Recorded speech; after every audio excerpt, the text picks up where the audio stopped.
Welcome to another episode of Action Video Game Talk. I'm your host, Scott Action Jackson. Thanks for joining me today, or tonight, or whenever you're watching or listening to this episode. Once again, I have a list of news articles to go through, so let's hop right into it. Nintendo producer Miyamoto says discontinued Amiibo functionality may still be made available in the form of cards. The company recently revealed that some of the less popular Amiibo figures likely won't return once stores are out of stock. That would effectively mean their functionality with games would be unavailable to most players, but Miyamoto says that they're looking into other solutions. We're not making promises for certain figures, but the way Amiibo is designed is that certain games can have Amiibo specifically for that game, he told the Associated Press. Other games can take advantage of past Amiibo that developers want to make their games compatible with. In the future, we have the option, if certain Amiibo figures are no longer available in stores, to release an Amiibo in card form with the same functionality. After a Canadian games retailer claimed that Wii Fit Trainer, Marth, and Villager would be discontinued, Nintendo stated that some figures would likely not return after their initial shipment due to shelf space constraints. More popular titles like Mario and Link will remain on shelves. I'm just kind of confused here. So Miyamoto says here, we're not making promises for certain figures, but more than likely this little card form is going to be handy for those figures that aren't going to be remade and reissued. So indeed, this might be the only way that we could get a hold of the Wii Fit Trainer, Marth, and Villager, depending on whenever they decide to announce any further details as far as a card form of the Amiibos. But if they're going to be like they are with the actual figures themselves, it's going to be very, very limited too. It all depends on if they reveal more info on this stuff. What I'm wondering is how the hell they're going to pull this off with Amiibos in card form. If you're still feeling a bit raw about all the problems that Halo the Master Chief Collection has had since launch, 343 Industries is hoping that a remake of Halo 3 ODST will help rebuild a friendship with the company. In a recent blog post on Halo Waypoint, head of 343 Industries Bonnie Ross continued to apologize for the problem that gamers have experienced with Halo the Master Chief Collection since launch. 343 Industries will release an update that will add 10 episodes of the cooperative experience Spartan Ops for Halo 4. Also, as a way of saying thank you to fans, 343 Industries will also give away the following to gamers who have played Halo Master Chief Collection online at any time since launch: 1 month of Xbox Live Gold, exclusive in-game nameplate, exclusive in-game avatar.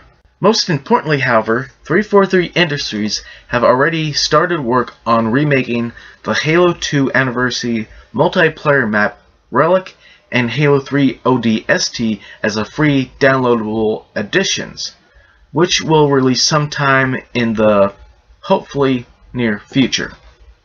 So from this, what I'm understanding, and what's supposed to be understood, is that they're remaking the Halo 3 ODST campaign mode. Only the campaign mode. Which is a bit of a disappointment. I mean, they could try remaking not only the campaign, but they could, just try re-releasing the whole game itself, not just the campaign mode. But 343 Industries is remaking the campaign mode of ODST, along with the Halo 2 Anniversary multiplayer map of Relic, as a free add-on for those who are playing the game since, I don't know how far back you can actually go since launch, because I guess most people who didn't want to continue playing it probably traded their games in or gave it to somebody else. But some other freebies that they said they include here is 1 month of Xbox Live Gold, which is a plus, exclusive in-game nameplate, and exclusive in-game avatar. I didn't know there was exclusive in-game avatars in the game. But this is their way of trying to make up for, I guess, the issues that they've been having with the game since the launch. Which, Technically, they should have been able to fix all this stuff by this point. No doubt they're going to keep working on as much stuff as they can, when they can. Capcom has announced that they're pulling Marvel vs. Capcom Origins off of PlayStation Network and the Xbox Live Marketplace over the next few days.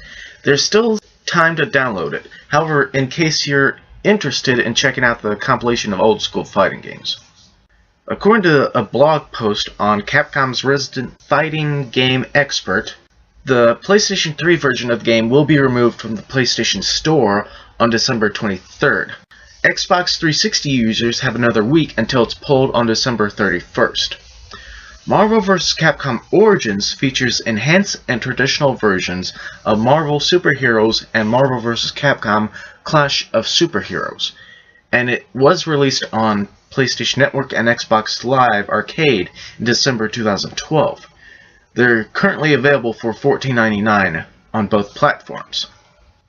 Now I'm guessing by the time this actually comes out on the episode, or by way of the separate clips, this will probably be gone off the PlayStation Network. If not, it'll have maybe like 1 day left to get it for people who have the PlayStation 3. Now, the major reason that this is being pulled is mostly the same reason why some of the other Marvel vs. Capcom 3 and Ultimate 3 isn't getting any more additional support. And that reason is because Disney owns Marvel now. So this little partnership Marvel had with Capcom for these fighting games are kind of kaput. And they can't really do any additional stuff with them. Of course, to me that's kind of bullcrap. I mean, some of these games have been around for a very long time. I mean, it doesn't mean they couldn't try to re-release them later on. When companies do shit like this, it's a real pain in the ass. Both myself and I know a few people over at Phantom Knight can tell you about how they had some downloaded stuff from the Xbox Live Marketplace, well, Xbox Live Arcade, and PlayStation Network stuff that they downloaded, yet it completely disappeared because apparently the rights and crap were no longer good, so they just deleted it completely. And all the money they spent with all this stuff for the game or games, guess what? You can't get your money back. So it's big old FU to the customers. I wouldn't be surprised if this is the same thing with this and some of the other Marvel vs. Capcom downloadable games that have been downloaded. At some point they're going to be all pulled from everything and you won't be able to get them. To me, this is one major disadvantage to doing only digital stuff, because once it's gone, once there's like some kind of accident with your system or something, guess what? It's gone too. Which is why it's a lot better and easier just to have a physical copy of the games. Now, not every game has a physical copy.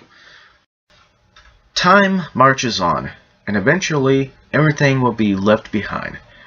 Naturally, this applies to the old systems, and Grand Theft Auto 5, while originally appearing on the Xbox 360 and PlayStation 3, won't be updated indefinitely. In an official Q&A on its website, Rockstar acknowledges that while current updates and features, like online heists, will be coming to the old systems, this won't always be the case.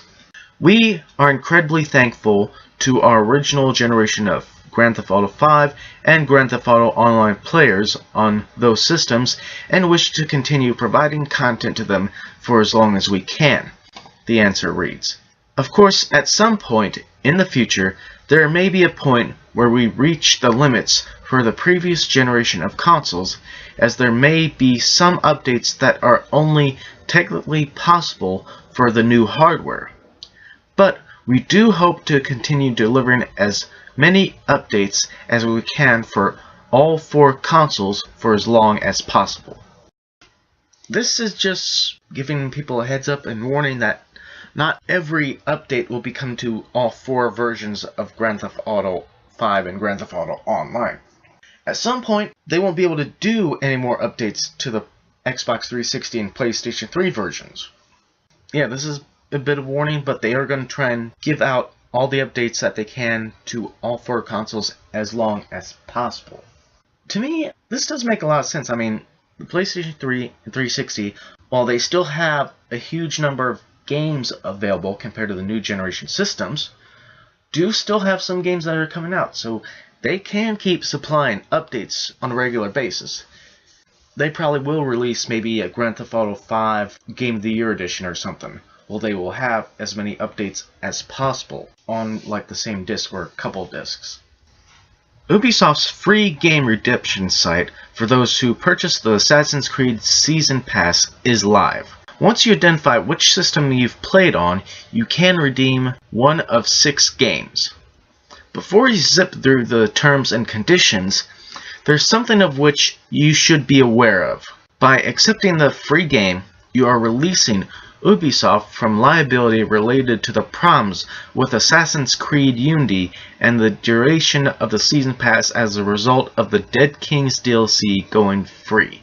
If you had any thoughts of pursuing or joining a class action suit against Ubisoft over Assassin's Creed Unity, you have a choice to make. If you choose to decide to accept the free title, you will waive your right to sue Ubisoft over the game's performance and the Season Pass. These terms aren't surprising, but just remember that free doesn't always mean just that. This is a potent reminder to at least glance at the terms and conditions before forging ahead. Now, I know I'm guilty of doing this, and that is just zipping through the details of, agreeing to terms and conditions and stuff.